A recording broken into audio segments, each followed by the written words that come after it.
오늘부터 현대대 수학을 이제 수업을 진행하도록 하겠습니다.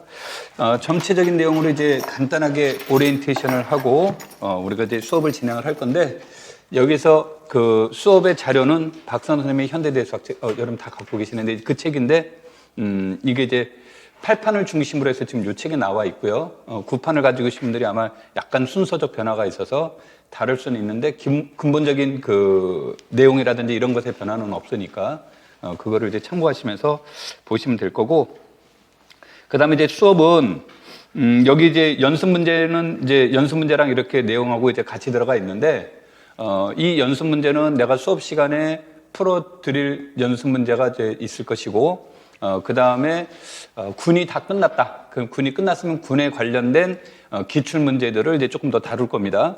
그 기출 문제를 조금 더 다룰 거고, 처음에 이제 예제를 그 파트별로 이렇게 넣어보려고 이렇게 했는데 기출 문제하고 너무 맞지가 않아요. 이게 이제 기출 문제는 전체적인 내용이 같이 들어가 있고, 그래서 2.1에서 한 문제를 넣어놓고 나서 아무래도 이게 적절한 곳을 찾지 못해서, 그래서 2장이 다 끝나게 되면 그럼 그때 가서 기출 문제를 중심으로 다시 한번 복습하는 형식으로 이렇게 이제 수업을 진행을 할 거니까 그거를 참고하시면 되겠고, 그 다음에 이제 그 리포트에 대해서 이제 간단하게 얘기하면, 우리가 이제 수업이 딱 끝나게 되면 연습 문제 중에 내가 이제 수업 시간에 일부 푼 것이 있을 것이고, 풀지 않은 것은 자동적으로 다 여러분들이 리포트라고 생각하시면 되는데, 어떤 것들은 여기서 예외 조항으로 둘 거냐면, 그냥 그 답을 그냥 바로 계산해서 답 나오는 문제들 있죠.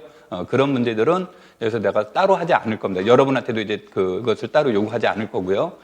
그 다음에 서술형 형식의 답안지가 요구되는 것들 있죠. 풀이 과정이 조금 더 많이 들어가야 된다든지, 아니면 증명을 해야 된다든지, 이런 것들은 이제 여러분한테 리포트로 이렇게 받아서 그것을 첨삭을 한 후에 여러분한테 돌려드리는 형식으로 이렇게 이제 수업을 진행을 할 거니까 그걸 참고를 하시고, 자, 그 다음에 이제 인강된 분들은 이제 저희 안 해주세요라고 이렇게 물어보는데, 인강된 분들 거를 해주고는 싶은데 현실적으로 조금 쉽지가 않습니다. 그게 쉽지가 않아서 저거 되는 거고, 그 다음에 인강된 분들이 문제 풀다가 잘 어려운데 이렇게 피드백이 안 되니까 어려움이 이제 느낄 수 있습니다.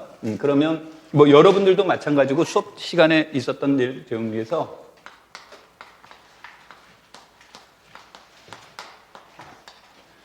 이쪽으로 이제 그 카톡으로 내가 이 전화번호를 드린 게 카톡으로 이제 내가 기기를 잘 못 다뤄요. 그런데 이제 그 카톡으로 이렇게 보내주시면 이제 카톡이 좋은 기능이 사진 찍어서 보내는 게 있어서 내가 이제 글로 썼다가 이제 여러분한테 보내드릴 수가 있고요. 그 다음에 또 하나는 이 문제는 너무 많은 분들이 요거는 조금 곤란함을 느낄 수 있겠구나라고 느껴지는 것들이 있으면 내가 그 동영상을 찍어서 유튜브로 이렇게 올린다든지, 아니면 수업 시간에 따로 이렇게 한다든지 하는 형태가 될 거고요.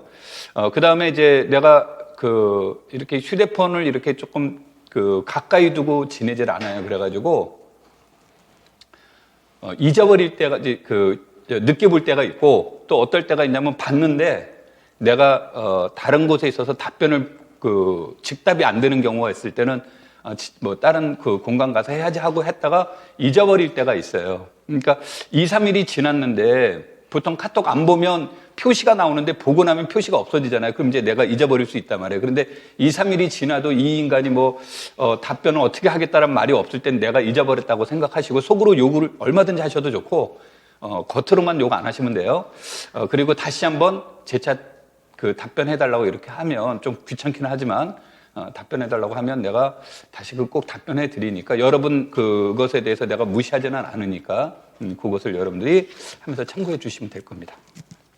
자, 그러면 본격적으로 오리엔테이션을 가지고 이제 시작하도록 하겠습니다. 여기에 나와 있는 것에 대한, 이게 이제 그 다음에 환치에 관련된 그림을 이제 좀 그려봤는데, 표로 만들어 봤는데, 자, 여기에서는 이게 이제 이 표에 나타나는 이 내용들은 일반적인 내용들이에요. 일반적인 내용들이고, 여기에서는 이제 이것을 강조하기 위함으로 이제 칠판에다가 이 그림에 대한 조금 내가 이제 강조하는 내용을 설명하면서 오리엔테이션을 시작하도록 할게요. 참고로 늦은 시간에는 안 보내주시면 좋습니다. 자,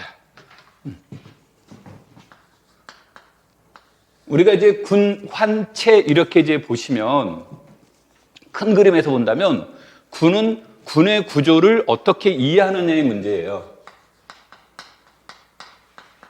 군의 구조를 이해하는데 포커스를 둔다라고 한다면 환은 어느 관점에서 접근하시는 게 좋냐면 흐름의 관점에서 접근하시는 것이 좋습니다. 그러니까 그 개념, 그다음에 그 개념들이 어떻게 변화되는지 변화 과정 이런 것들을 체크를 하면서 채론까지 흘러가는 과정을 보시는 게 좋은데 이 내용의 그 환론의 핵심적인 언어는 이제 우리가 첫 번째로는 영인자라는 개념이에요. 물론 이제 뭐 최근에 그 시험 문제는 나오는데 시험에 나오긴 하는데 시험 문제 안에 영인자라는 게 노골적으로 나오질 않아요. 이게 감춰진 형식으로 나와서 하는데 영인자라는 게 이제 첫 번째 그 요소가 됩니다. 그럼 이 영인자라는 것은 영인자로부터 발생되는 대표적인 내용이 우리가 초등학교 때 배웠던 소약 법칙, 소고 법칙이라고도 하죠. 소약 법칙이 성립하지 않는 요인이 돼요. 그러면 이 문제는 우리가 보통 유일성 문제를 방해하는 요소가 됩니다.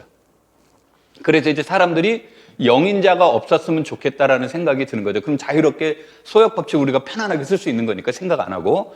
그래서 이제 그런 문제를 해결하는 내용들이 이제 정역의 개념이에요.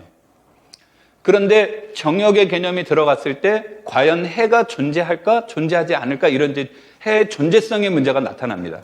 그래서 이 문제를 확실하게 해결해 줄 수 있는 문제가 단원의 문제예요. 즉 곱셈 정원이 존재하는 문제. 그래서 이 문제로 넘어가는 게 채론의 관점이에요. 그런데 우리가 환에서 그냥 바로 정역으로 갈 수 있니? 이제 이런 문제가 나올 수 있는 거고요. 환에서 채로 넘어갈 수 있니? 하는 문제들이 발생이 될 수 있겠죠. 그래서 이런 문제들을 보완해주고 만드는 방법들이 중요해요. 그게 이제 무엇을 하냐면 이제 물론 분할이라는 개념을 이용하게 되겠지만 그 분할을 이용하는 기본적인 언어들이 필요로 하는 겁니다. 그러니까 분할을 시켰는데 이게 군이 될까? 분할을 시켰는데 이게 환이 될까? 이제 그런 문제가 되겠죠. 그래서 군에서는 분할을 시켰을 때 다시 군을 만들 수 있을까? 그랬더니 일반적으로는 만들렸더니 어떤 조건들이 요구가 되더라요. 그게 이제 정규 부분군에 대한 개념이 되는 거고 환에서는 이데알이라는 개념이 이제 형성이 되는 겁니다. 그럼 이데알에서 환에서 그것을 만드는 이데알 중에 우리가 이제 그 소이데알이라는 개념이 도입이 되면 정역으로 넘어가는 거고 극대이데알이라는 개념이 주어지면 채론으로 넘어가게 돼요. 근데 이때 핵심적인 내용, 이것을 이제 무엇을 하려고 하는 거냐면 채론으로 넘어갈 때 채론에서의 확대체 개념이란 것은 쉽게 얘기하면 일종의 공간의 확장을 뜻하는 겁니다. 근데 공간의 확장을 만들려다 보는데 어떻게 공간의 확장을 만들지라고 봤더니 정역이라는 조건이 있으면 정수에서 유리수를 만들듯이 분수 개념으로 채를 만들 수 있더라. 그래서 이제 분수체 개념이 나오는데 여러분들이 아마 책에서 보시면 분수체는 잠깐 나왔다 사라지고 없을 거예요. 그 이유 중에 하나는 뭐냐면 정역에서 분수체를 만드는 것까지는 아주 좋았는데 문제는 그것에서 더 이상 확장이 안 돼요. 그러니까 체의 분수체는 도로 자기 자신이 돼버리는 거예요. 우리는 확장하고 싶은데 그래서 확장하는 모델로 만들어진 것이 바로 부정원의 개념을 도입한 다항식 환의 개념이 되는 겁니다. 그래서 다항식 환의 개념이 나오는데 이 다항식 환에 대한 개념으로부터 그것을 확장시켜 나가는데 우리가 이제 극대이데라는 개념이 요구되는데 그것을 만드는 방법이 우리는 기약 다항식의 문제고 이것을 갖다가 조금 더 구체적으로 표현해주는 문제가 근을 구하는 문제로 발전이 되는 겁니다. 그래서 아까 내가 환론은 흐름이라고 한다고 그랬죠. 그 다음에 채로는 내가 뭐라고 얘기했냐면 일종의 공간 확장, 공간의 문제가 되는 거예요. 그래서 그 공간이 주어졌을 때 이제 우리는 그 공간을 확장하는 방법들도 생각해 볼 수 있고요. 또 공간이 확장됐을 때 보존되는 성질이 무엇이 있는지 또 보장받는 내용들은 무엇이 있는지 이런 것들에 대한 것에 따라서 이름이 붙여지기 시작하는 겁니다. 그럼 이제 자연스럽게 그것과 관련되는 내용들을 우리가 이제 공부하는 건데 문제는 이제 공간을 확장을 시켜놨는데 확장된 것과 최초의 공간이 있으면 이것과 중간 사이에 또 다른 공간은 있나 없나에 대한 논의를 해볼 수 있는데 이게 이제 우리가 뭐 그 벡터 공간 선형대수에서 본다면, 벡터 공간에서 본다면 일종의 이제 부분 공간의 개념이 되는 겁니다. 그런 것들이 있는지를 살펴보려고 했는데 이게 굉장히 어려워요. 그러니까 운이 좋아서 몇 개를 이렇게 딱 찾아내는 경우도 있지만 이것을 일반화시킨다든지 어떤 특징을 설명해 줄 수 있는 방법이 거의 없습니다. 그래서 아주 스페셜한 경우에 규칙이 나타나요. 아주 스페셜한 경우에. 그때 아주 스페셜한 경우가 바로 여러분이 사랑하는 사람 갈루아 이론이 되는 겁니다. 굉장히 사랑스럽죠? 자, 그쪽까지 이제 흘러가는 거예요. 이제 우리가 공부를 해 나가는데. 그런데 갈루아라는 이론이, 오늘날의 입장에서 봤더니, 예전에도 이제 보통 90년대인데, 이제 시기상으로는 90년대인데, 우리는 이제 조금 늦게 들어오는 거니까, 90년대인데, 이 갈루아라는 이론이, 정보화 사회에서 아주 중요한 이론이 돼버렸어요. 그러니까, 이론은 옛날 이론이지만, 이것에 대한 활용도가 이제 부각이 되는 거죠. 부각이 되니까 대수하는 입장에서는 그러한 문제를 더욱더 중요시 여기게 되는 건데, 더더구나 이와 같은 시험이라는 제도 하나에서 본다면 이 갈루아에는 갈루아 이론 하나를 공부를 하면 마치 현대대수학 전체를 공부한 것과 동일한 효과를 나타내요. 그러니까 이 한 문제 안에 군도 물어볼 수 있고 환도 물어볼 수 있고 채도 물어볼 수 있는 거예요. 전문 용어로 이런 걸 뭐라고 그래요? 일타삼피라고 하죠.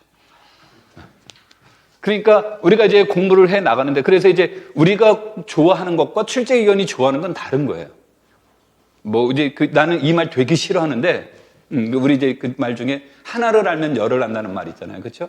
뭐 하나를 아는데 열을 어떻게 합니까? 하여튼 이제 나 그 말 싫어하는데, 그 현대대에서 갈루아 확대치의 이런 하나를 물어보면 대수 전체 구조를 어느 정도 다 물어볼 수 있는 겁니까?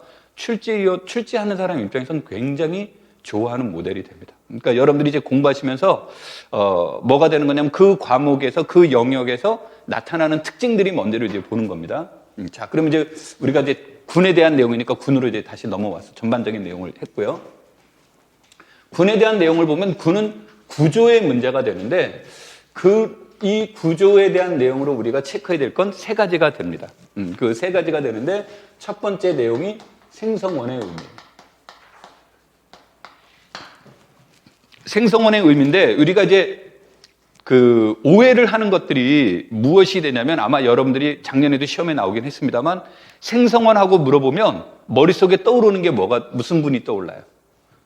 생성원 하면 떠오르는 거, 순환군의 개념만 생각을 해요. 그러니까 이제 많은 사람들이 무슨 뜻으로 하냐면, 생성원이라는 얘기는 순환군을 찾으라는 뜻인가? 그럼 순환군이 아닌 것도 있잖아, 이렇게 이제 얘기 나올 수 있는데, 순환군이 됐건 순환군이 아니건, 가완이 됐건 비가완이 됐건 생성원은 존재해요. 근데 순환군은 단 한 개의 원소에 의해서 생성된다는 뜻인 거고, 어떤 거는 하나로는 생성되지 않고 두 개로 생성되는 경우가 있는 거고, 어떤 거는 무수히 많은 것에 의해서 생성되는 경우가 있어요. 자, 그럼 우리가 선형대 수학에서 기전은 왜 합니까?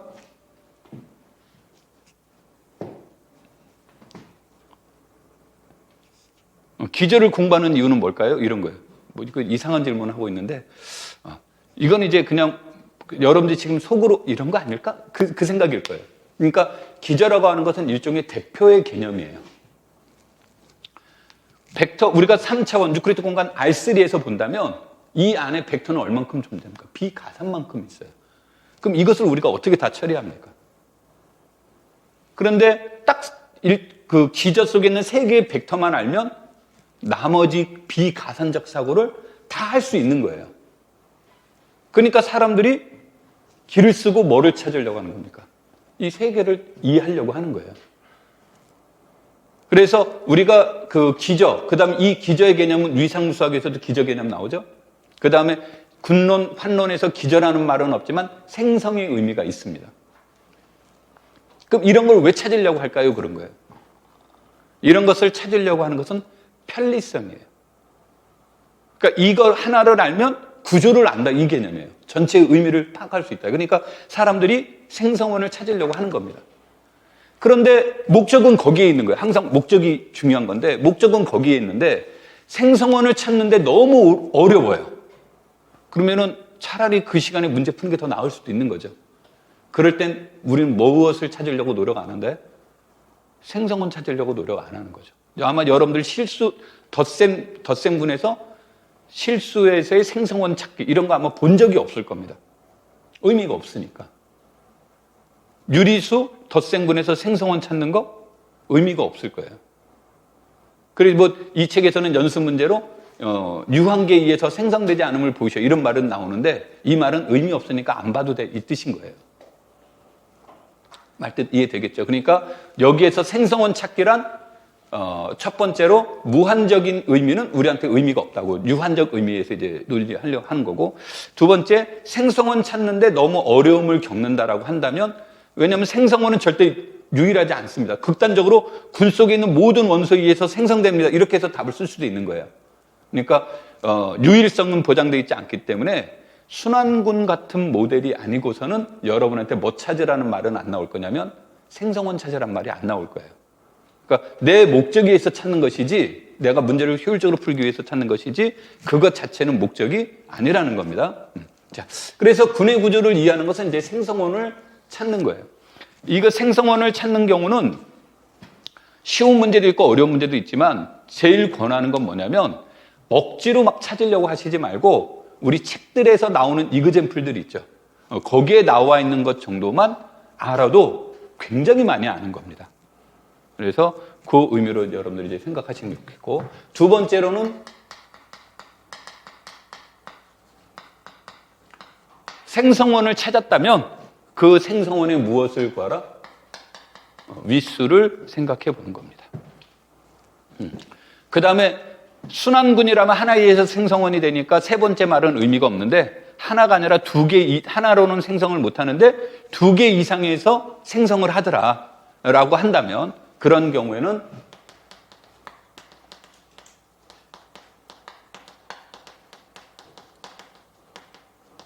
생성원들 사이의 관계를 찾는 거예요. 자, 그래서 무슨 말을 이제 얘기를 하냐면 이런 거예요. A와 B에 의해서 생성됩니다라고 했을 때 A, B와 BA가 같으면 일명 우리 교화목적이 성립한다는 거죠. 그럼 그 구는 교화목적이 성립합니다가 되는 거예요. A, B와 BA가 같지 않습니다. 그럼 그 구는 교화목적이 성립하지 않죠. 그런데 이제 그렇게 소극적으로 하지 않고 어떤 조건에서 A, B와 BA 관계가 성립할까요로 접근해 나가는 거예요. 그래서 여러분들이 이제 이 얘기를 할 때 이 세 가지들이 군의 구조를 이해한다가 이제 있는 거고 두 번째로는 이걸 통해서 굉장히 어려운 문제인데 이거는 뭐 이제 시험에는 안 나옵니다만 부분적인 게 나와요. 전체는 너무 어려서 못 냅니다. 어떤 그 알고리즘화되어 있는 것도 없고요. 근데 이제 이 군의 구조에서 이제 예를 든다면 내가 보통 무슨 얘기를 하냐면 위수가 10 이하인 군의 구조는 다 외워두고 있어야 된다. 그 다음에 위수가 2 곱하기 P, 여기서 P는 홀수인 소수입니다. 이의 구조도 다 외우고 있어야 된다. 그 다음에 위수가 P 곱하기 P인 군의 구조도 외우고 있어야 된다라고 얘기를 합니다. 그게 몇 개가나 될 건데 10개도 안 돼요. 그래봤자 몇 개 없어요. 근데 왜 그런 것들을 외워두고 있습니까? 그러면 학문적으로는 내 말이 말 같지도 않은 소리일 수 있는데 시험이라는 것은 시간과 공간의 제약을 받잖아요. 그러니까 내가 그 시험장 안에서 생각할 수가 없단 말이에요. 빠른 시간 내에 풀어야 되는데 특히 목적이 아니라 도구라고 한다면 더더구나 그렇겠죠. 그러니까 바로바로 뭐가 나오게끔 답변이 나올 수 있게끔 그 정도의 사이즈에서는 그래서 그런 것들이 나오는데 이 군의 구조를 가지고 얘기해 주는 것들이 하나가 군의 구조가 어떻게 생겼는지 어떤 형태를 지니고 있는지를 체크해 보는데 바로 군의 구조가 이용이 돼요. 이것들에 대표적으로 이용되는 이론이 바로 무슨 정리? 동형정리가 대표적으로 이용이 됩니다. 이제 이런 문제를 누군가가 물어볼 수 있어요. 동영사상을 구하시오. 근데 이 동영사상은 유일하지 않기 때문에 일반적으로 이제 잘 안 물어보는데, 동영사상을 구하시오. 이거를 물어봤다든지, 동영사상은 몇 개 있을까요? 이런 것들도 물어볼 수 있겠죠. 동영에 준하는 준동영사상은 몇 가지가 있을까요? 이런 것들을 물어볼 수 있단 말이에요. 그럼 이런 거를 물어보는데 내가 다 풀어본다. 뭐 원소가 10개에서 원소가 10개로 가는 동영사상이 있습니다. 그럼 몇 개가 있을까요? 이걸 물어보면 물론 함수의 개수는 몇 개 없죠. 10에 10승계밖에 없죠. 그래, 안 그래요? 그 중에서 동영사상 찾는다? 그럼 동영이면 1대1이니까 그럼 10팩토리얼이에요. 여기서 동영사상의 개수 찾는다? 이건 말이 안 되는 거죠. 그렇죠? 뭐 그랬더니 누가 그러더라고. 항등원은 항등원으로 가야 되니까 그거 빼고요. 그럼 9팩토리얼이에요. 그래서 이런 문제를 논의할 때 내가 군의 구조를 알면 동영사상을 찾는 거는 세자로 나와요. 저절로. 왜냐하면 동영이 된다라는 얘기는 무엇이 같다라는 뜻이에요? 구조가 같다라는 뜻이에요. 구조가 같다라는 뜻이니까 생성어는 반드시 뭐로 가야 됩니까? 구조가 같으니까 생성어는 생성어로 가는 거예요. 그러면서 무엇도 같아야 돼요? 구조가 같으니까 위수도 같아야 돼요. 경우의 수가 완전 줄어드는 겁니다. 그래서 이제 답이 저절로 보인다라는 얘기예요. 그래서 여러분들이 이제 이런 것들을 물어보는데 이것을 자꾸 찾으려고 해요. 찾으려고 하는데 이게 어렵다 보니까 대부분의 내용들은 뭐가 나오냐면, 책을 보시면 대부분의 내용은 저자가 정의를 해줘요. 그리고 우리 보고 너 동영사상인지 아닌지 한번 검토해봐. 이제 이런 문제가 나오는 거죠. 그런데 실전에서는 우리가 그걸 찾아내야 되는 거예요. 그런데 그것을 자꾸 동영사상을 찾는데 포커스를 두면 안 되고, 무엇을 찾는데? 구조를 찾는데 포커스를 둬야 되는 겁니다. 그러면 이렇게 이제 하다 보면, 자, 그렇다면 이 구조를 통해서 군의 구조는 몇 가지가 있을까를 물어보는 거예요. 근데 이건 아까도 얘기했듯이 순환이나 아벨은 알고리즘이 있어요. 순환이나 아벨은 알고리즘이 있어요. 몇 가지가 있다. 이게 이제 분할을 이용을 해서 구하는 거예요. 이산수학에서 나오는 분할의 하는 방법으로. 그 개수가 이제 나오게 되는데, 비가환일 때는 나도 모르고 누구도 몰라요. 그리고 그걸 구하려고 연구도 하지도 않아요. 의미도 없고, 경우에 따라 위수가 6일 때, 위수가 10일 때, 그때마다 매번 달라지고, 비가환군도 몇 개가 있는지 모르고 그러는데 어떻게 그 연구가 되겠습니까? 그래서 우리는 이제 주로 이 형태 내에서 아까도 얘기했지만 내가 꼭 위수 10 이하인 거 이런 거 외워둬야 된다고 그랬죠. 그런 스페셜한 경우에서 던지는 겁니다. 그래서 여기에서는 구조가 몇 개의 구조를 지니고 있는지를 이제 물어보는 형식이 군호 구조를 통해서 물어볼 수 있는 거예요. 자, 그러면은 이런 것들이 있는가 하면 또 무엇이 있냐면, 군을 만드는 방법이 있어요. 그러니까 군이 주어졌으면 군을 분류하는 방법도 있지만, 새로운 군을 무엇하는 방법도 있을 수 있겠습니까? 생성하는 방법이 있을 수 있죠. 그런데 우리가 얘네들을 새롭게 만든다가 아니라 실제는 있는 것을 가지고 하는 거예요. 그래서 이 분류하는 방법과 생성하는 방법을 우린 군의 내적과 외적의 관점으로 보는 거예요. 그러니까 외적의 문제는 기존에 있던 군을 가지고 새로운 군을 만드는 방법이고, 내적이라고 하는 것은 이미 만들어진 군을 쪼개는 문제예요. 물론 이데알이라는 그런 특징 몇 가지가 필요하지만요. 그러면은 이런 것을 통해서 얘기를 하는데, 내용적으로는 얘네들은 무엇이 되더라요? 같더라는 거예요. 같다라고 나와서 어느 순간에는 내적, 외적이라는 단어를 안 써버립니다. 왜냐하면 구조적으로 같은 의미니까. 그럼 내적, 외적이란 말을 안 쓰면 내가 편의에 따라서 내적이 편리하면 내적을 이용하는 것이고, 외적이 편리하면 외적을 이용하는 거예요. 그래서 이제 사람들이 그러면 연산자 모양을 가지고 직합이냐 직적이냐 이런 말을 쓰는 건데 사실은 그것도 의미는 없습니다만 그래서 이제 내적, 외적의 의미는 얘네들은 구조적으로 같은 거라서 이렇게 나오는데 시험에는 내적의 의미보다는 외적의 의미가 훨씬 더 많이 나옵니다. 외적에서 가지고 있는 성질 때문에. 그래서 시험에서는 외적의 보통 원소의 무엇의 관점으로 위수 문제와 관련된 내용들이 이제 많이 제시가 되는 거죠. 그 다음에 우리가 이제 이 형태가 주어지고 아까 여기다 이제 이걸 통해서 이게 무슨 개념이라고 하면 분할의 개념이라고 한다 그랬죠. 이 분할이라는 것은 만드는 방법 중에 하나가 우리가 무슨 개념이 나올 수 있냐면 정규 부분근이라는 개념을 이제 도입하게 되는 건데 정규 부분근이라는 개념이 도입한데 현대 대수학의 뿌리는 근본은 정수입니다. 정수. 그래서 정수를 연구하는 과정에서 이것을 추상화시킨 게 환론의 개념이에요. 환론의 개념. 그런 데서 아까 이제 우리 곱셈 여권 그런 문제들을 논의한다고 그랬죠. 그런 과정 안에서 단원군이라는 군의 개념이 형성이 돼요. 그래서 이제 역사적 발생 순서로 본다면 환군, 환체 이렇게 공부해야 된다라는 얘기예요. 환군, 환체. 그래서 요즘은 대학에서도 강의할 때 군환체로 안 하고 환군, 환체로 강의하는 학교들이 많아집니다. 그게 왜 그렇습니까? 그러면 보통 우리 커리큘럼상 현대대수학 이전에 정수론을 먼저 학습하죠. 그러니까 정수론 할 때 덧셈 문제도 논하고 자연스럽게 무슨 문제도 논의해요. 곱셈 문제도 논의하니까 우리는 멀티 연산이 되어 있는 거예요. 그러니까 환을 처음으로 도입하면 어렵지 않다라고 보는 거예요.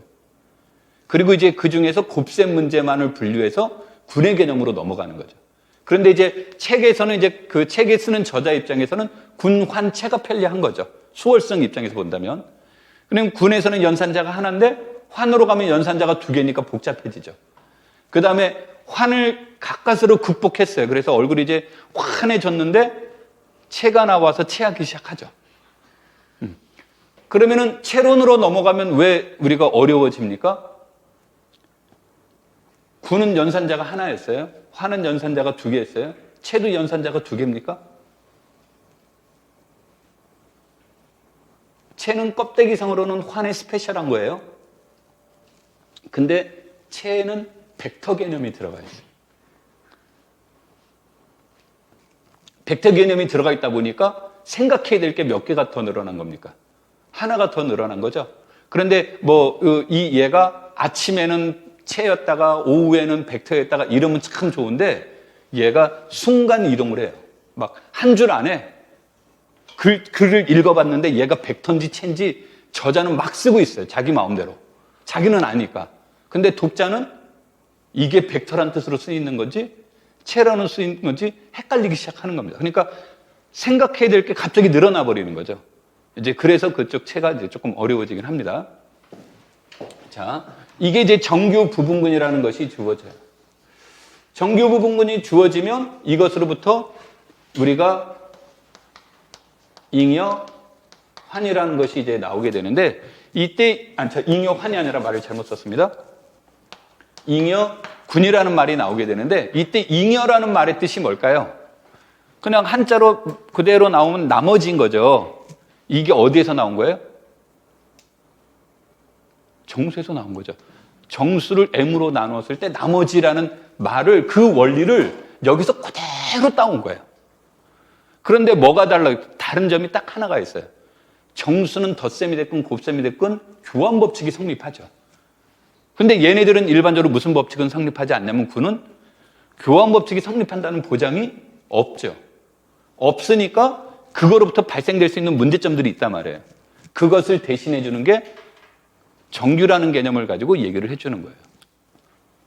그러면 이 개념이 이제 주어지는데 이것은 이제 더 발전이 잘 안 되는 이유 중에 하나는 뭐냐면 환론에서는 이게 되게 발달이 돼요. 환론에서는 발달이 되는데 군론에서는 더 발달 안 되는 이유 중에 하나는 얘네들은 확장시키는 게 아니라 큰 그림을 적은 것으로 어떻게 하는 겁니까? 분할시키니까 대상이 줄어드는 거죠. 그러니까 확장의 개념이 아니라 무슨 개념이 돼요? 축소의 개념이 돼요. 근데 환에서는 왜 그렇습니까? 근데 환에서는 여기라는 것에다가 얘를 확장을 시킨 거예요. 무한적으로.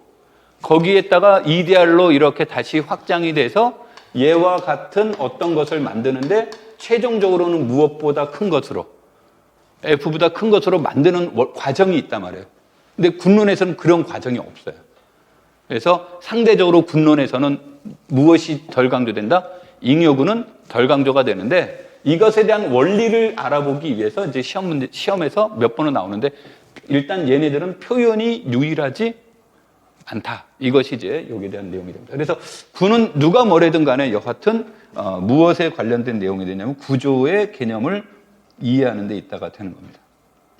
그래서 우리가 군의 구조를 어떻게 이해할 것인가 이런 뜻이 이제 공부하는 데 하나의 포인트가 되고 두 번째로는 이제 우리가 공부하면서 내내 얘기를 하겠지만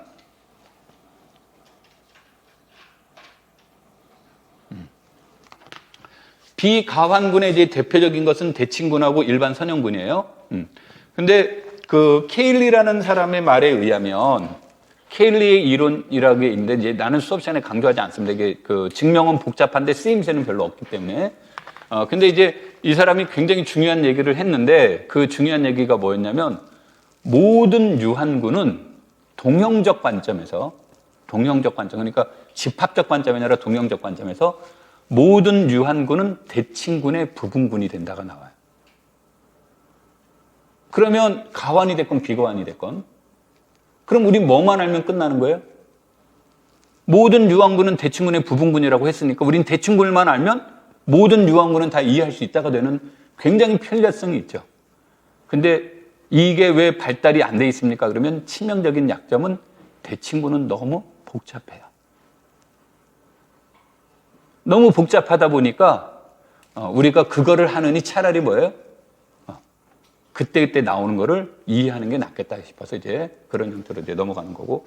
그 다음에 이제 무한군의 대표적인 모델이 이제 무한이면서 비가환군의 대표적인 모델이 일반 선형군의 모델이 됩니다.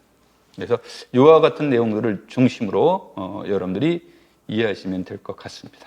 자, 그러면 본격적으로 요거는 이제 1월부터 4월까지 수업할 내용이다라고 1월과 2월에 수업할 내용이라고 보시면 됩니다.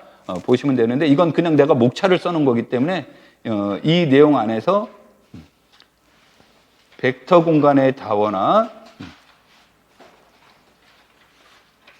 그 다음에 형식적 몇 급수 이런 내용들은 수업은 안 할 겁니다. 형식적 몇 급수라든지 벡터 공간의 다원화 요건 이제 수업에서는 안 할 겁니다. 그 다음에 이제 그 중간중간에 뭐가 되냐면 모델을 일반화된 모델과 스페셜한 모델이 있어요. 그러니까 무슨 얘기를 하는 거냐면 여기에서 보시면 덧셈군 ZN과 곱셈군 ZN 스타란 말이 나오죠. 이 내용은 그 동그라미 여기 순환군과 그 다음에 아벨군의 스페셜한 모델이에요. 그래서 여기에서는 기본적인 내용만 간략하게 얘기를 하고 깊게 들어가지는 간략하게 얘기하면 자동적으로 깊게 들어가는 거고 이건 이제 정수론적 사고가 더 강조됩니다. 그러니까 이런 그때 중간중간의 얘기들은 아주 강조하지 않을 것이고요. 그 다음에 이제 요 실로 정리 같은 경우는 사람들마다 약간의 차이는 있습니다. 그러니까 사람마다 약간의 차이 있다는 얘기는 이거는 학부 과정이냐 아니냐의 문제예요. 그래서 보통 실로우 정리는 이론적으로 보면 학부 과정이 아니라는 책들이 훨씬 더 많습니다. 그러니까 실로우를 하기 위해서는 우리 이 책에 없는 군의 액션도 해야 되고요. 그래서 여러 가지 내용들을 해야 돼요. 여러 가지 내용을 해야 되는데 이제 우리는 학문한 관점이 아니기 때문에 시험이라는 관점에서 본다면 실로우 정리가 목적은 아니지만 도구로서 아주 유용한 거다. 그러니까 도구적 관점에서만 이제 접근해 나갈 겁니다.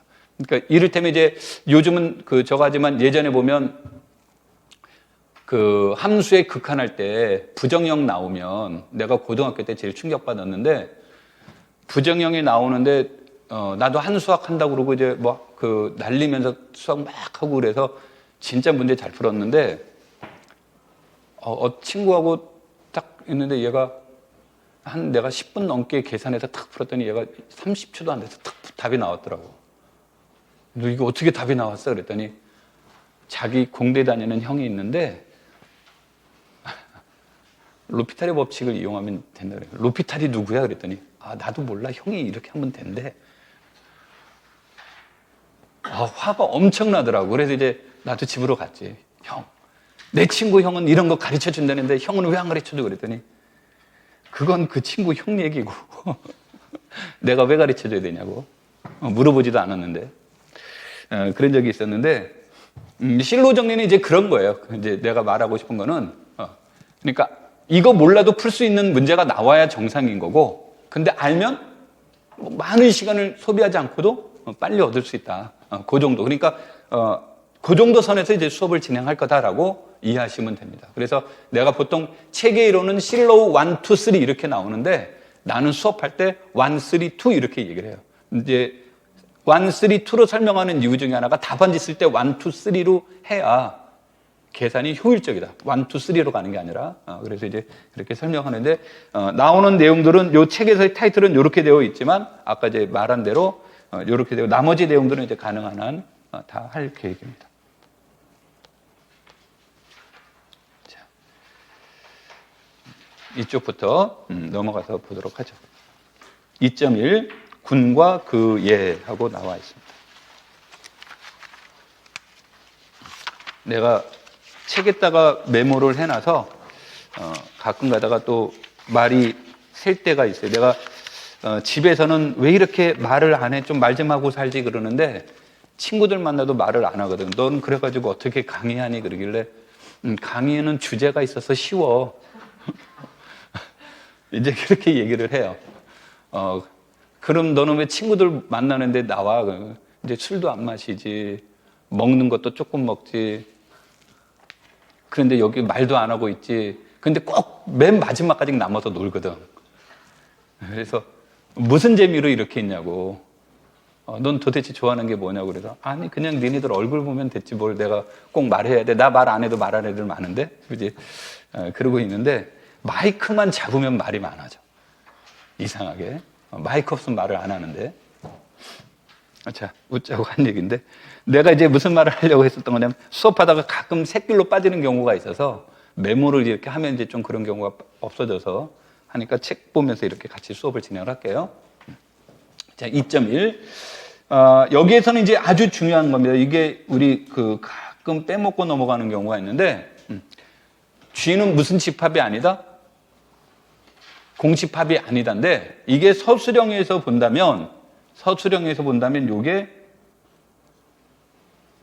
1점이 아니라 내가 뭐라고 썼어요? 마이너스 1이라고 썼죠. 그러니까 쓰면 당연한 거예요.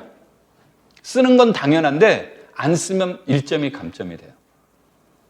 그래서 공집합이 아닌 집합이라고 하자라는 이제 이 말이 나오는데 이건 이제 이유가 이항연산이라고 하는 것은 무엇을 뜻하는 겁니까? 이항연산이라고 하는 것은 특별한 함수인 거죠. G by G에서 어디로? G로 가는, G by G에서 G로 가는 함수를 이항연산이라고 하는 거예요. 그럼 함수가 정의되려면 정의역이 무슨 집합이면 안 됩니까? 공집합이면 함수를 정의해 줄 수 없죠. 그래서 G는 반드시 무슨 집합이 아니란 걸 체크해야 된다? 공집합이 아니란 걸 반드시 체크해야 됩니다. 근데 결론적으로 말하면 우리가 군이다 라고 한다면 모든 군은 공통적으로 가지고 있는 원소가 뭐죠?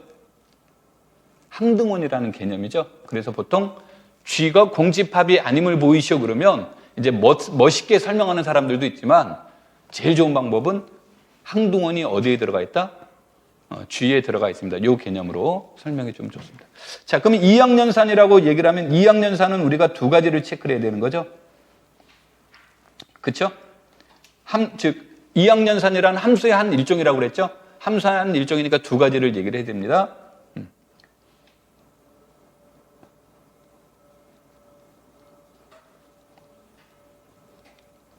그래서 일가성과 무엇을 체크를 한다? 임의성을 체크를 한다예요. 근데 이제 통상적으로 함수는 우리가 함수에서 잘 정의되어 있다 그러면은 함수 f가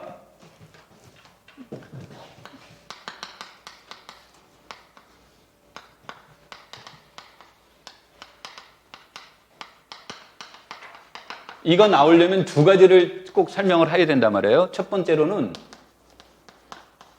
임의의 원소 A에 대해서 상이 어디에 들어가야 된다? 공역에 들어가야 된다는 얘기가 나오죠? 이거를 임의성이라고 이름 붙인 겁니다. 그 다음에 오일러 이후에 함수는 일가성이 돼. 정역의 원소는 공역의 단 몇 개로만 대응돼야 된다? 하나로만 대응돼야 된다. 이런 얘기가 있죠. 그래서 이 말은 A1과 A2가 같으면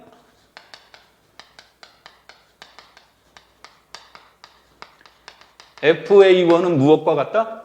FA2와 같다라는 일가성이 얘기가 돼요. 내가 이제 지금 설명하려고 하는 건 뭐냐면 통상적으로 책을 보시면 함수 공부를 할 때는 얘가 직관적으로 나와요.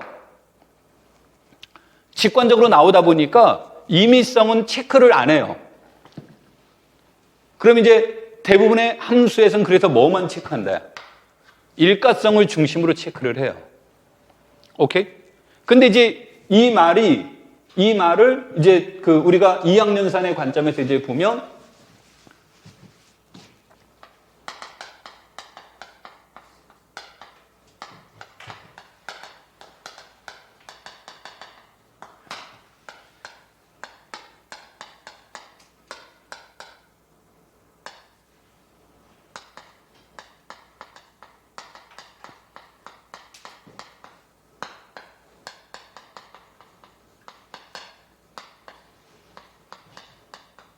이렇게 되는 거죠.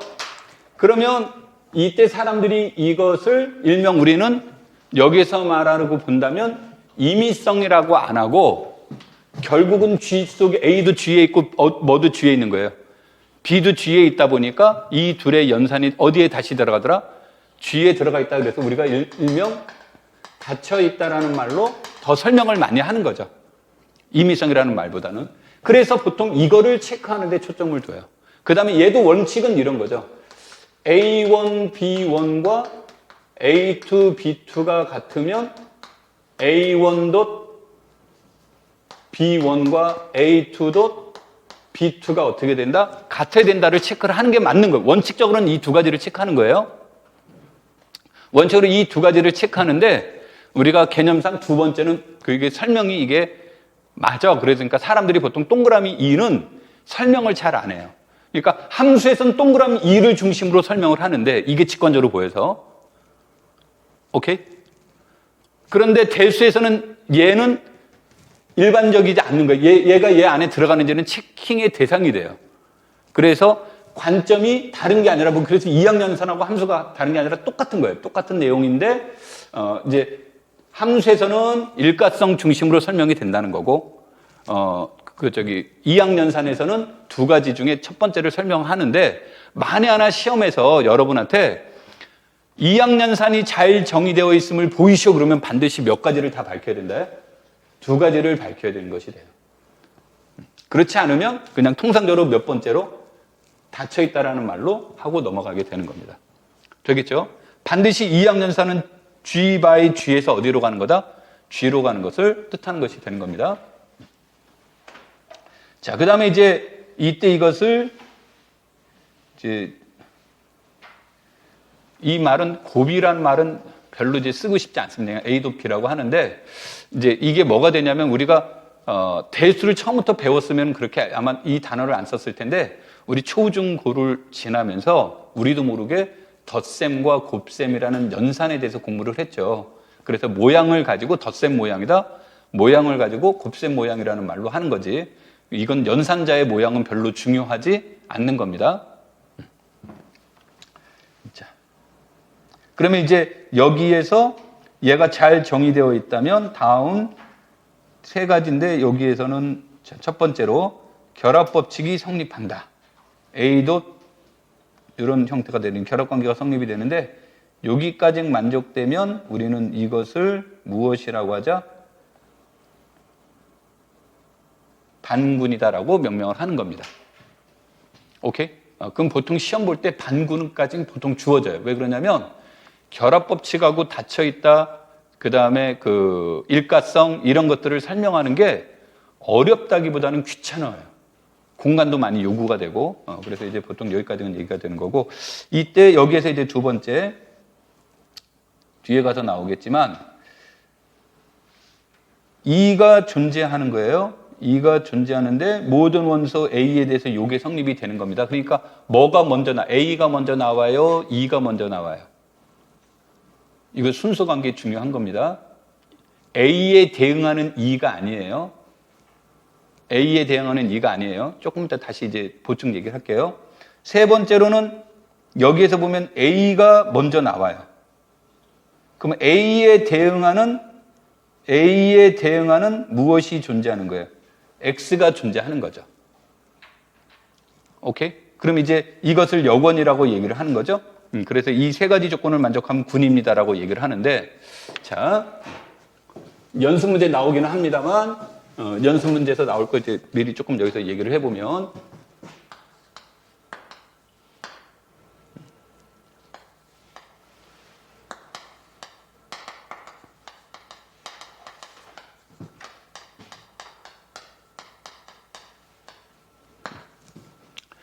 이게 E1과 E2, 즉 항동원이 존재하면 항동원은 항상 어떻게 존재한다?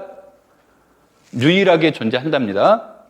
그리고 G2까지 만족되면 우리는 이것을 G2까지 만족되면 얘네들을 무엇이라고 명명한다? 모노이드라고 이렇게 명명을 합니다. G2까지 만족되면.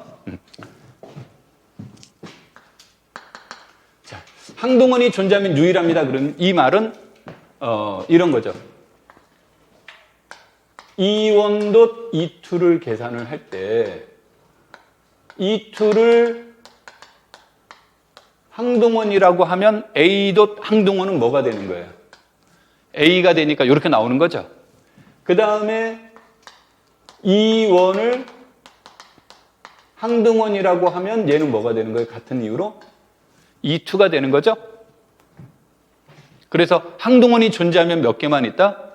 하나만 존재한다. 그래서 이제 요거를 갖다 우리는 표기를 그냥 2라고 씁시다라고 얘기를 하는 건데, 이게 이제 뭐 우리 보통 실수와 같은 경우에서 곱셈의 항동원은 몇이 됩니까? 곱셈에 관해서 1이 되죠. 그래서 이제 뭐 곱셈에 관련됐다 그러면 2 대신에 숫자 2를 쓰는 경우가 있고, 덧셈에 대한 역할을 해주는 건 0이 그 역할을 하니까 보통 0 이렇게 많이 표현을 합니다. 자, 그 다음에 세 번째 G3. 각 A에 대해서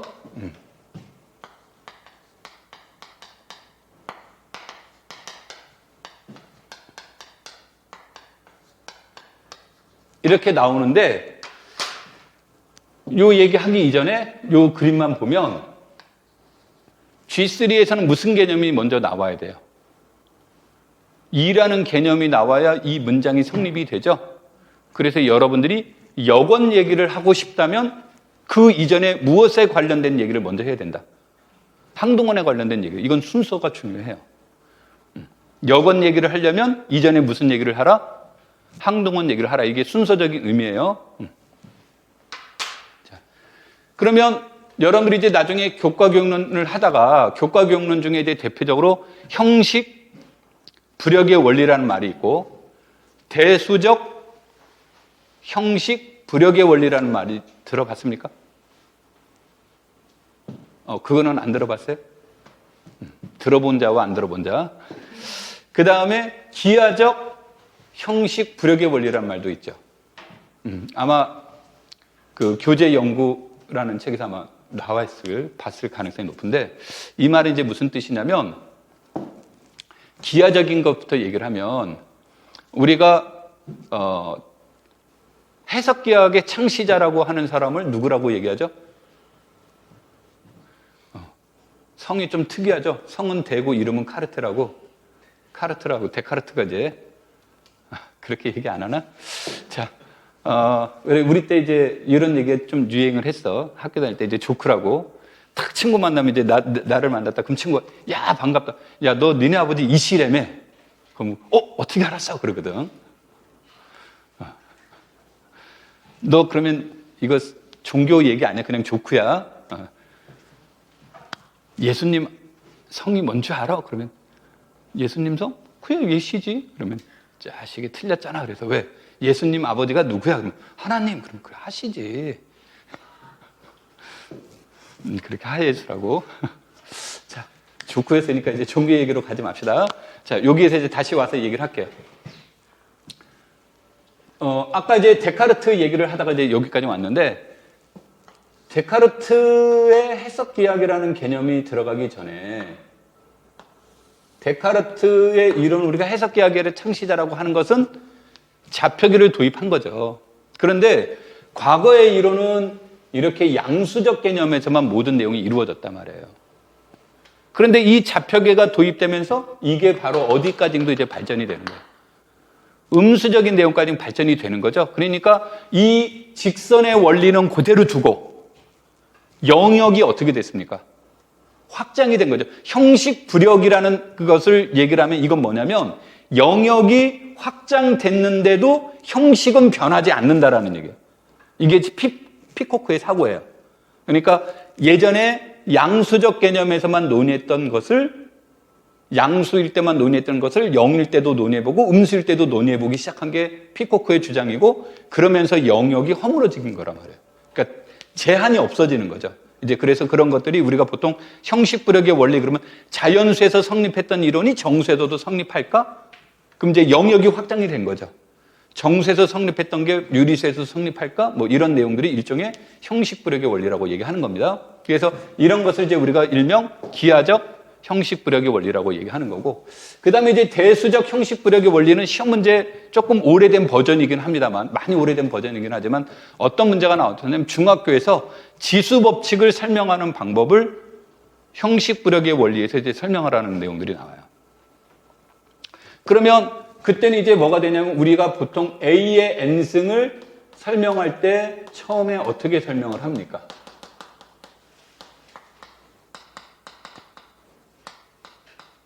이거를 설명할 때 n을 자연수의 대상으로 삼는 거죠. 그렇죠?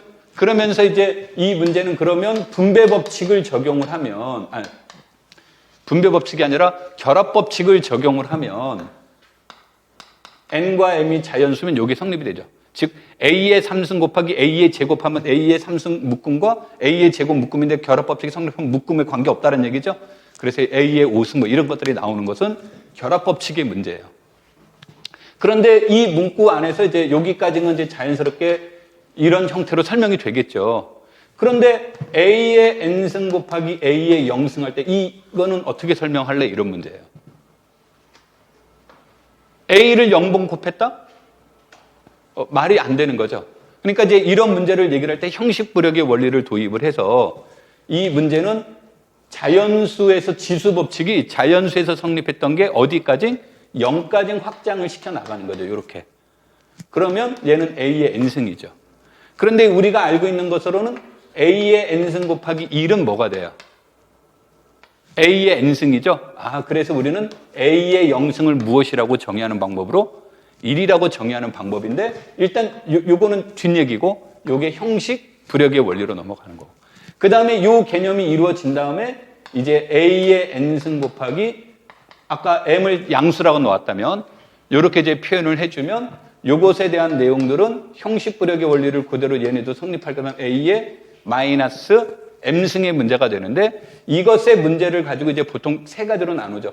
n이 m보다 클 때, n과 m이 같을 때, n이 m보다 적을 때 뭐 이렇게 해서 이제 그 표현하기는 합니다만 이와 같은 형식에 대한 내용이 자연수 그 다음에 음수 개념까지 확장돼서 설명하는 방법이 주어지는 것을 형식부력의 원리라고 하는데 이 원리가 참일 수도 있고 무엇일 수도 있어요? 거짓일 수도 있어요. 이건 물론 참입니다만 형식부력의 원리가 항상 참은 아니에요. 그 증거가 이거죠.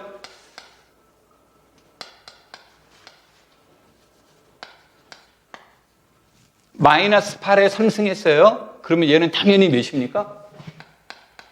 마이너스인데 마이너스 8의 제곱에 6분의 말 잘못했네. 이렇게 6분의 1승을 했어요. 그러면 만약에 이 법칙이 성립하면 얘는 몇이 되는 게 맞은 거예요? 2가 되는 게 맞죠. 즉 A의 n승 곱하기 A의 m승은 A의 nm과 같습니까? 이런 문제가 주어질 때 여기에서 A는 반드시 양수로 잡죠. 1은 이제 뭐 의미 없으니까 보통 1은 제외시키고 하는데 이게 음수일 때는 성립이 안 되죠. 그러니까 이와 같이 방금 말한 것처럼 양수적 사고에서 성립했던 거를 음수까지 확장했는데 결과는 거짓이 나오는 경우가 있죠.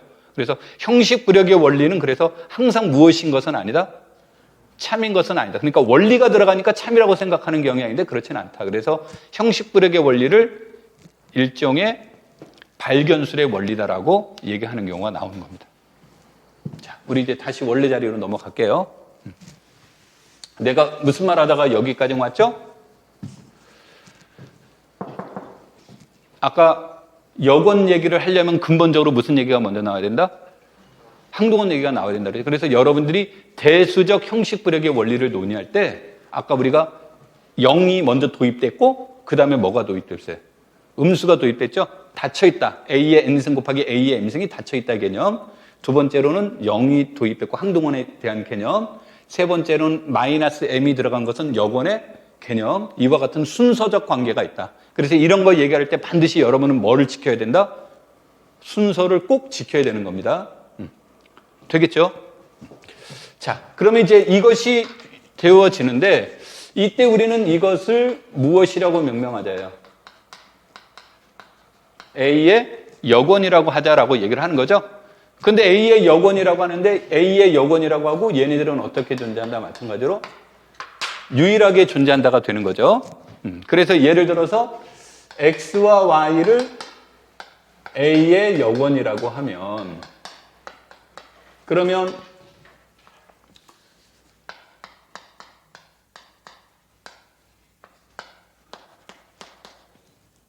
항동원이 존재한다고 했으니까 X는 X.2로 표현될 수 있죠.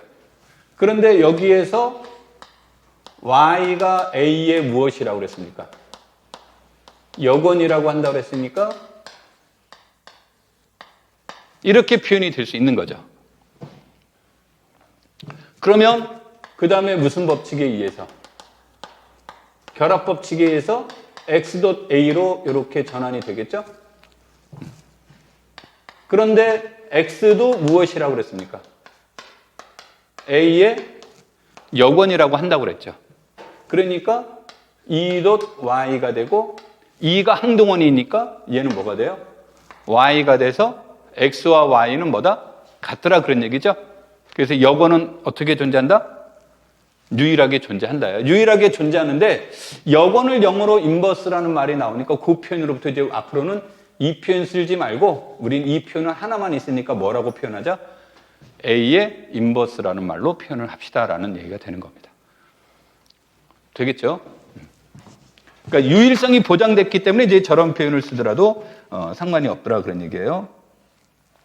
자, 그런데 이제 이 중에서 교환 법칙이 성립되는 것을 아벨군 이렇게 이제 얘기를 하는데 아벨군이라는 것과 아벨군이라는 말을 이제 쓰는 사람들이 좀 예민하게 받아들이는 사람이 없지 않아 있습니다. 여러분들이 공부하시다 보면 어떤 경우가 있냐면 노르웨이 수학자 아벨이 교환 법칙이 성립하는 것은 덧셈 연산자에서 발견한 것이 아니라 곱셈 연산자에서 발견한 거기 때문에 곱셈의 교환 법칙이 성립하는 군을 아벨군이라고 하는 거고 덧셈에 대한 교환 법칙이 성립하는 것을 그냥 가환군이라고 한다라고 이렇게 이제 얘기하시는 분들도 종종 있어요. 있는데 오늘날 그런 거 구분 안 하죠. 뭐 우리가 보통 그 할 때 펑션과 맵 비교합니까? 안 합니까? 안 하고 쓰듯이 아벨이냐 가환이냐 이런 거 구분하지 않고 표현을 하니까 그래서 우리도 수업할 때 구분하지 않고 이렇게 얘기를 할 건데 이제 가끔씩 내가 이럴 거예요. 비아벨 그러면 좀 발음이 그래서 그땐 비가환 뭐 이런 식의 이제 이름을 이제 내가 얘기를 이제 할 수 있으니까 그런 것만 여러분들이 이제 참고를 하시면 돼요. 자, 그럼 비가환군이라는 것은 당연한 얘기지만 무슨 뜻이 되는 거예요? 무슨 법칙이 성립하지 않는 거? 교환 법칙이 성립하지 않는 게 하나라도 존재하면 뭐가 되는 겁니까? 비가환군에 이제 해당이 되는 거죠.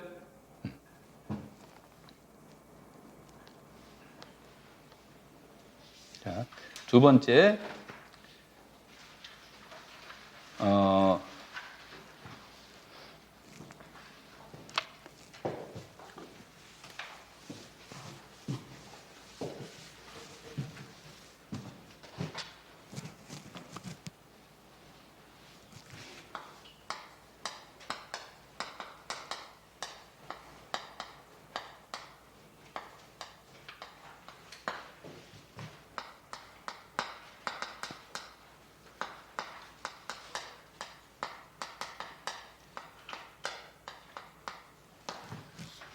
우리가 고등학교에서는 유한집합, 무한집합 이렇게 배우는 게 기본적이에요. 무한집합, 유한집합을 배우는 게 아니라 유한집합, 무한집합을 해요.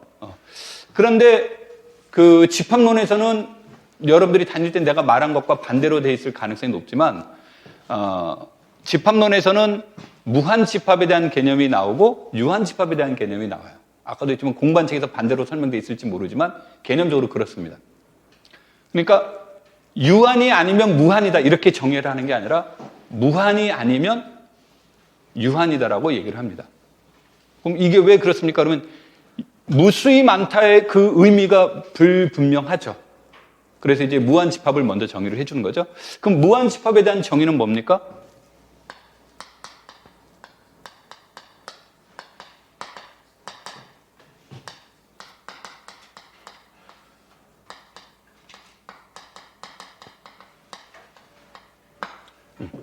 A에서 B 또는 B에서 A로 가는 1대1 대응인 사상이 1대1 대응이라는 말 대신에 요즘 이제 대등하다라는 말로 많이 씁니다만 대등한 진 부분 집합이 존재하면 그것을 무슨 집합이라고 한다? 무한 집합이라고 하는 거죠. 그래서 우리가 통상적으로 자연수에서 이것에 대한 내용을 얘기를 하면 얘는 이것의 진부분 집합 맞죠? 그런데 FN을 n 플러스 1로 정의를 해주면 얘는 1대1 뭐가 됩니까? 대응이 되죠? 그럼 그러한 집합을 우리는 무슨 집합이라고 한다? 무한 집합이다라고 얘기하는 거죠.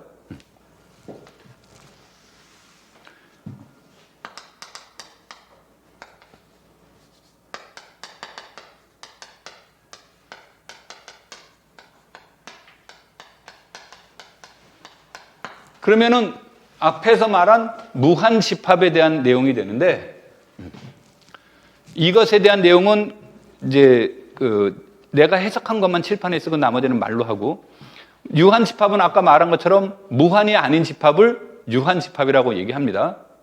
그럼 그 말은 무슨 뜻이 되는 겁니까?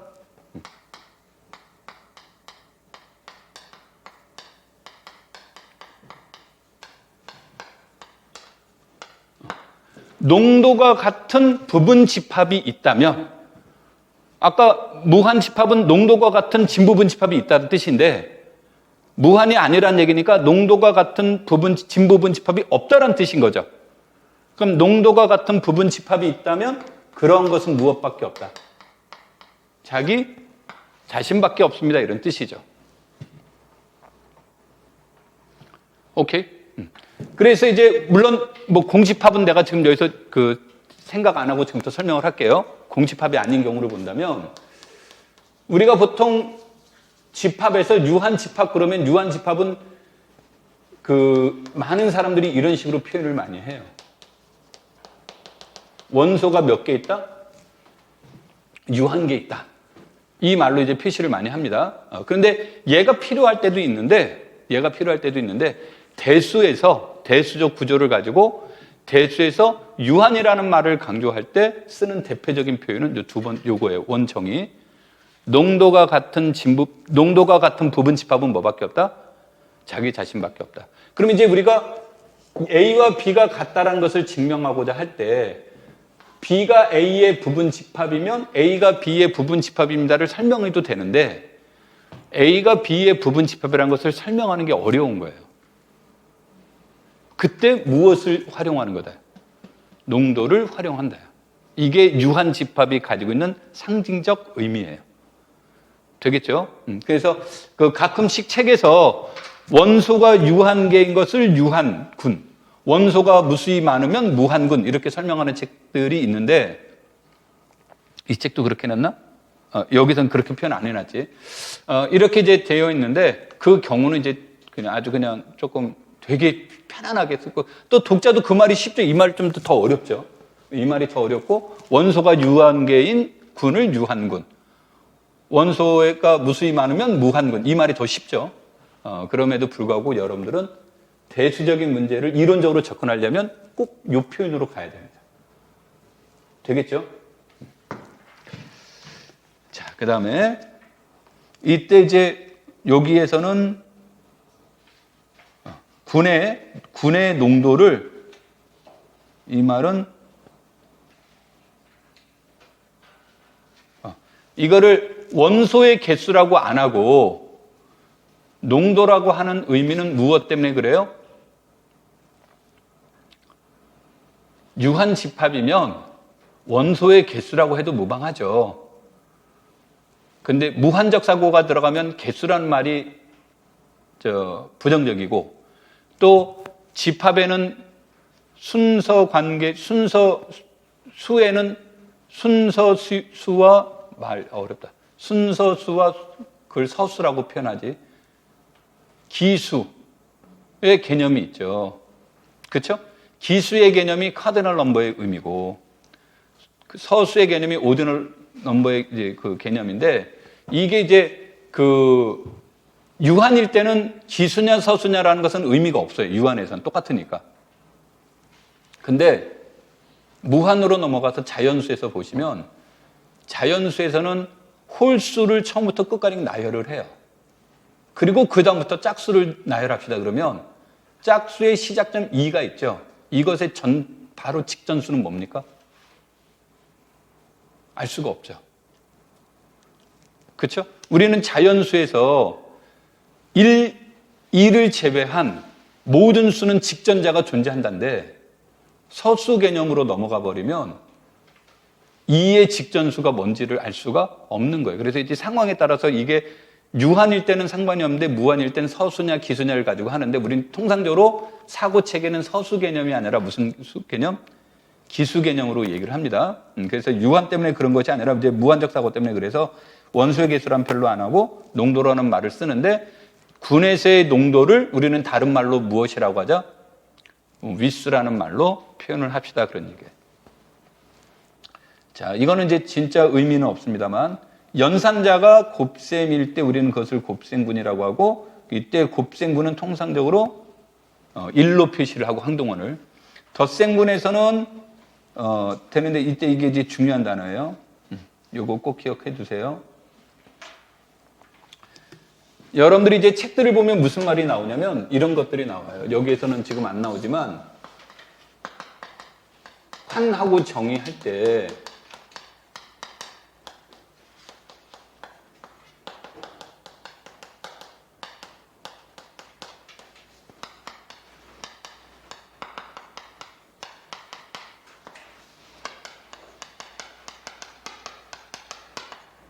한 얘기를 할 때 이런 말들이 이제 나간단 말이에요. 그런데 여기서 참 신기한 게 뭐냐면 굳이 이게 있는데 왜 덧셈군이라는 덧셈하면 이중적 표현인 것 같잖아요. 기호로도 이미 설명되어 있는데 굳이 덧셈이란 말을 썼죠. 그러면 이 말은 우리가 알고 배웠던 수 개념에서 덧셈은 항상 무슨 법칙이 성립하냐면 교환 법칙이 성립하는 거예요. 그래서 여러분들이 공부하시다가 덧셈군 해서 연산자 모양을 강조하기 위함이라기보다는 덧셈군 하면은 연산자 모양도 있지만 자동적으로 무슨 개념으로 받아들이는 거예요? 교환 법칙이 성립하는 것. 그래서 이제 가환군의 개념으로 받아들이는 겁니다. 그래서 책을 공부하실 때 덧셈 기호가 나왔다는 정도에서 멈추지 말고 얘네들은 자동적으로 무슨 법칙이 성립하는 것으로 덧셈의 교환 법칙이 성립하는 것으로 받아들이는 겁니다. 오케이? 그게 이제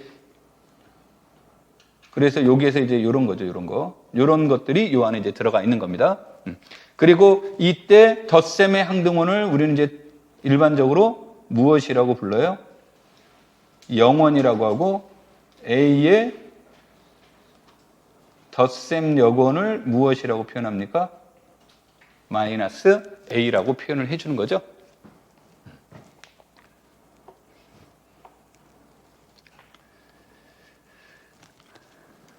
되겠습니까? 이건 뭐 앞에 있는 거하고 동일한 내용이 돼서 따로 설명 없이 넘어가겠습니다. 자, 그래서 여기서는 A-B는 A 플러스 마이너스 B와 같이 정의를 해준다. 그 다음에 이제 여러분들이 이제 공부하실 때 이 뜻이에요. 이게 이 단어를 잘 알아야 되는데,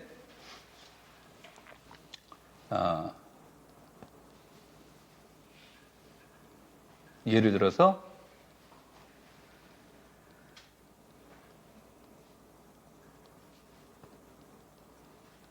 우리가 지금 여기서는 하진 않지만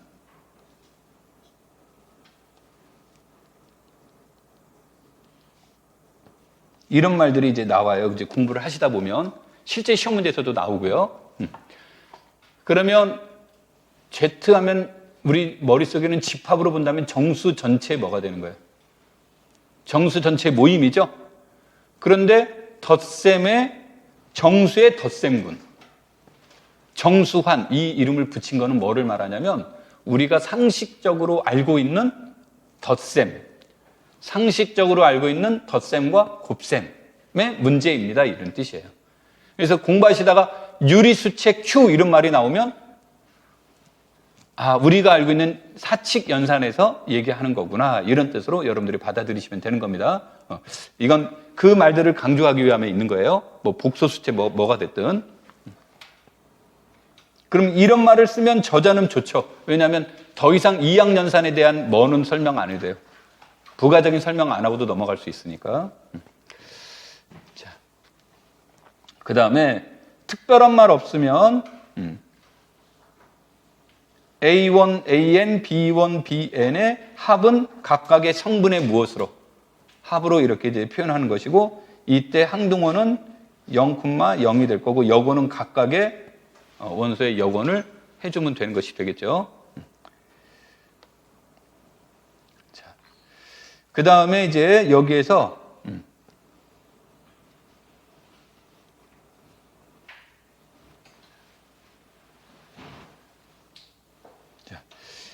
요거로 이제 잠깐 와서 볼게요.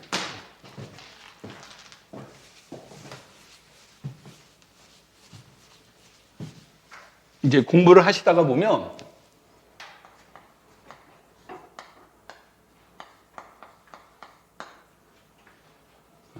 이런 말들이 이제 나가게 될 거예요. 이런 거.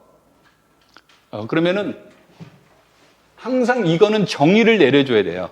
정의를 내려줘야 되기 때문에 뭐 얘가 정수면 정수, 유리수면 유리수, 실수면 실수, 뭐 보통 체면 체 이런 말들이 꼭 나오게 됩니다. 그러니까 이것에 대한 내용이 나오는데, 얘네들은 어떤 것들의 모임이 되냐면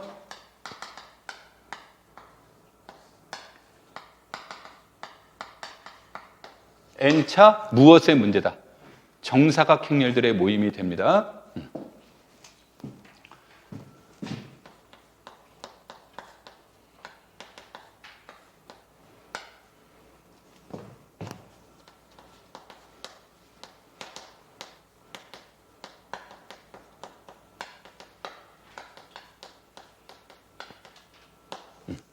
행렬 A를 N차 정사각 행렬이라고 하고, 어드 조인트 A를 A의 수반 행렬이라고 하면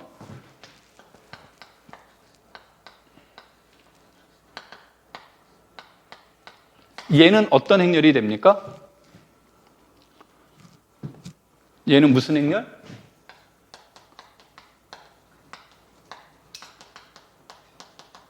대칭 행렬 안 써도 돼.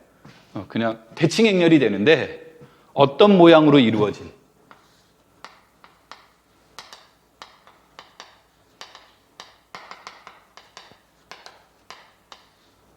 이런 모양의 대칭 행렬이 되는 거예요. 오케이? 그러면 여기에서 보시면 디터미넌트 A를 이렇게 빼내게 되면 이런 행렬이 돼서 우리가 일명 이것을 항등행렬, 단위행렬 그래서 I를 쓰기도 하고 E를 쓰기도 하죠. 그럼 문제는 여기에서 이건 틀린 말이니까 절대 따라 쓰시면 안 돼요. 틀린 말이라고 얘기했습니다.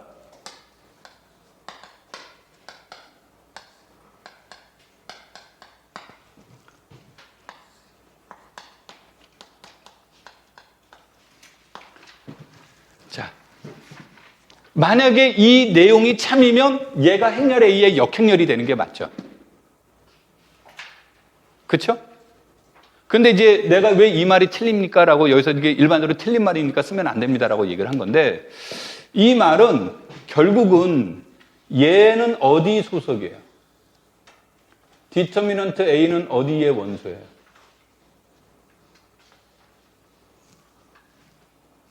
디터미넌트 A는 우리 요 칠판에 써놓은 문장에서 본다면 알파벳 뭡니까? 알파벳 F죠. F의 원소인 거예요. 오케이? 그러면 알파벳 F의 원소인데 F의 원소가 들어가는 것 중에 얘라는 것이 있습니까? 라는 문제. 이것이 있니? 이런 게 F에 있니? 이런 문제가 고민이 되는 거예요. 그래서 수에서 본다면 0이 아니면 역수 개념이 있는 거죠. 근데 정수로 한번 바꿔볼까요, 내용을? 그러면 정수에서 디터미넌트가 2가 나왔어요? 그럼 0이 아닌 건 맞죠? 그럼 2분의 1은 정수인가요? 그럼 역행렬이 존재하지 않는 거예요. 그러니까 역행렬이 존재하려면 반드시 이것의 여건이 존재해야 되는 거예요. 무엇에 관한? 곱셈에 관한. 그런데 최에서는 0이 아니면 무조건 다 뭐가 존재하니까? 여건이 존재하는데 우리가 선형대수에서 배우는 F는 통상적으로 실수예요. 조금 복잡하면 복소수. 그러다 보니까 거기에서 무엇만 아니면 되는 겁니까? 0만 아니면 되는 거죠. 근데 이게 만약에 Z10이었다. F가 Z10이었다. 그러면은 행렬 A가 정칙 행렬이 될 필요 충분 조건은 뭡니까? 그러면 디터미넌트 A와 10이 무엇이어야만 서로소이어야만 되는 거예요. 여건이 존재하는 수는. 오케이? 그럼 이제 이쪽으로 가면 머리 아프죠. 그런데 이제 이런 것으로 발전하는 냄새들이 최근 시험 문제를 보면 스멀스멀 올라오고 있는 거예요. 예전에는 이 뜻을 알고 계산했으면 잘했어요 그랬단 말이야. 근데 지금은 가면 갈수록 이것의 본질이 뭔지 아세요? 하고 물어보는 것으로 자꾸 바뀌는 거예요. 그럼 결과를 알면 아무것도 아닌데 본질을 모르면 뭐 이거 0만 아니면 되지 하고 이렇게 넘어가면 안 된다. 이거 상황 내용이 되는 겁니다. 잠깐 내가 샛길로 빠졌는데 다시 하고 싶은 대로 넘어갈게요. 이 말은 잊어버리시면 안 됩니다. 자, 그럼 이제 그 다음부터 내용을 말로 얘기를 하면 N차 정사각행렬 더하기 N차 정사각행렬은 뭐가 됩니까? N차 정사각행렬 더하기 N차 정사각행렬은 N차 정사각행렬이니까 닫혀있죠? 그 다음에 N차 정사각행렬은 행렬은 덧셈의 결합법칙이 성립하고요. 영행렬이 덧셈의 무슨 역할을 해요? 항동원을 얘기를 하고 모든 성분을 여기다 마이너스 A를 붙여준 것이 이 행렬의 덧셈 여건이 되죠. 그래서 얘는 덧셈 뭐가 된다? 군이 됩니다. 이런 뜻이에요. 오케이? 그래서 이 문장을 우리 조금 쉽게 바꾸기 위해서 R로 바꿔서 가도록 하죠. R은 실수체입니다.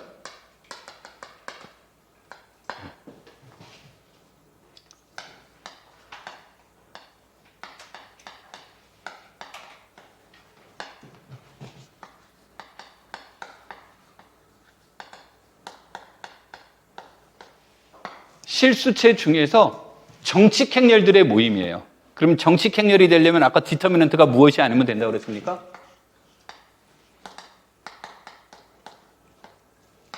0이 아니면 된다고 그랬죠? 그래서 이것을 우리가 얘네들이 이제 군이 되는데, 왜냐면 정칙 행렬 곱하기 우리가 이미 알고 있는 것은 디터미넌트 A, B는 디터미넌트 A 곱하기 무엇과 같다? 디터미넌트 B와 같다라는 얘기죠. 그러면 행렬식이 0이 아닌 두 행렬의 곱은 행렬식이 실수에서는 0이 아니라는 얘기죠. 그래서 닫혀있다 개념이 되는 거죠. 물론 항등 행렬이 이 안에 들어가니까 얘는 공집합 아니고요. 행렬은 곱셈의 결합법칙 성립하고 항등 행렬이 거기에 해당이 되고, 그 다음에 아까 얘기한 것이 A의 역행렬은 존재한다죠. 아까 A의 역행렬은 디터미넌트 A분의 1의 어드 조인트 A에 해당이 되는 거죠. 이게 역행렬이 존재하기 때문에 얘는 무엇이 된다? 곱셈 군이 된다죠. 곱셈 군이 되는데 이것의 이름을 무엇이라고 부른다? 일반 선형군이라고 이렇게 명명을 하는 겁니다.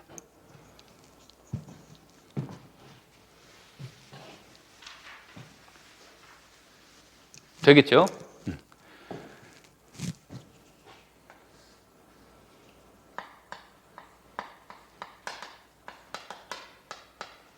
얘는 비가환군이다. 참 거짓. 비가환군이다. 참 거짓.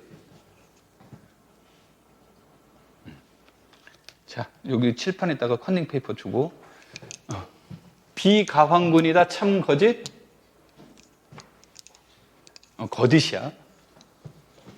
저기 칠판에는 분명히 비가환군이 이그젠플이 나와 있죠? 화면에는, 그쵸? 화면 잠깐 보여주세요.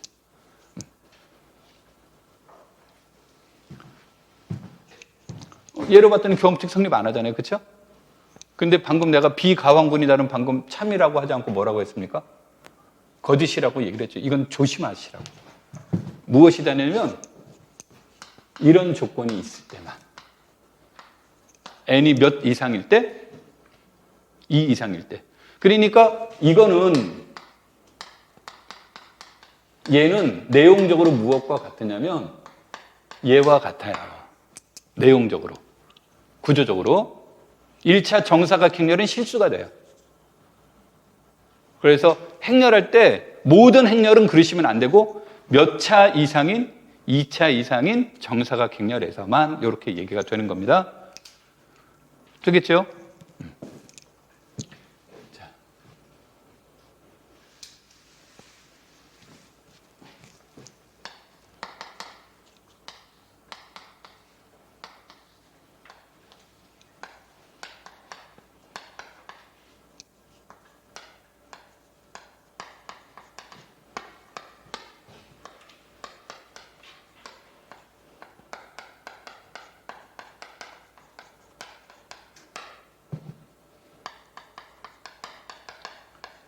자, n이 2일 때는 요것에 의해서 이렇게 설명이 되죠? 이것도 디터미넌트가 마이너스 1이고 얘는 디터미넌트가 마이너스 1이니까 둘 다 0이 아니죠? 근데 무슨 법칙은 성립하지 않았다. 교환 법칙은 성립하지 않았다가 되니까 비가환군인 거 맞죠? 그러면은 얘가 비가환군입니까는 n이 2일 때 최소의 개념에서 성립이 됐고요. 그 다음에 얘 수학적 견합법으로 하기 위해서 k일 때 성립한다고 가정을 하면 과연 k 플러스 1에서도 성립할까? 요거를 얘기를 하는 거죠. 그럼 이것이 되면 무엇이 존재한다라는 얘기 돼요.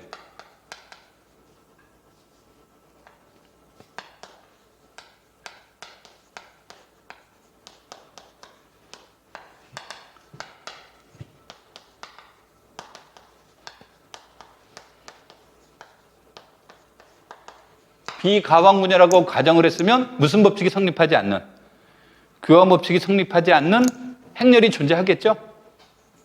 그래서 요 N자를 그냥 모양만 따온 거예요. 이런 것이 존재하겠죠. 그래서 A를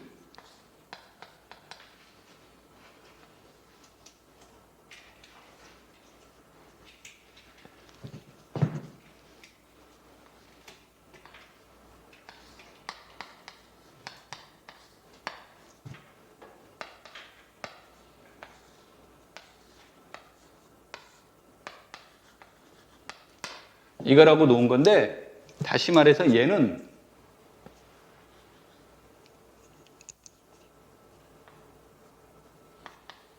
(0은 0인데) n/1이에요. n/1. n행 1열. 이 0은 1행 뭐로? n열을 뜻하는 겁니다.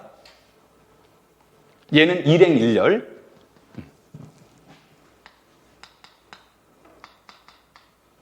이런 뜻으로 이렇게 표현이 된 거예요. 그럼 이렇게 놓으면 얘네들은 분명히 무엇이 됩니까?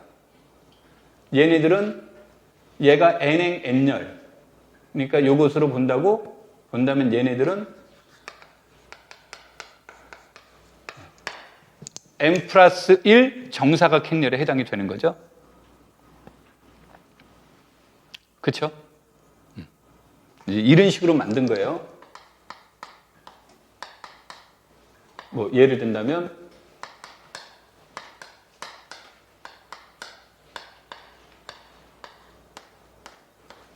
이런 식으로 바꾼 거예요. 이런 식으로. 문구 이해되시겠죠? 그래서 이렇게 이제 얘기가 되면 이때 A, B는 뭐가 돼요?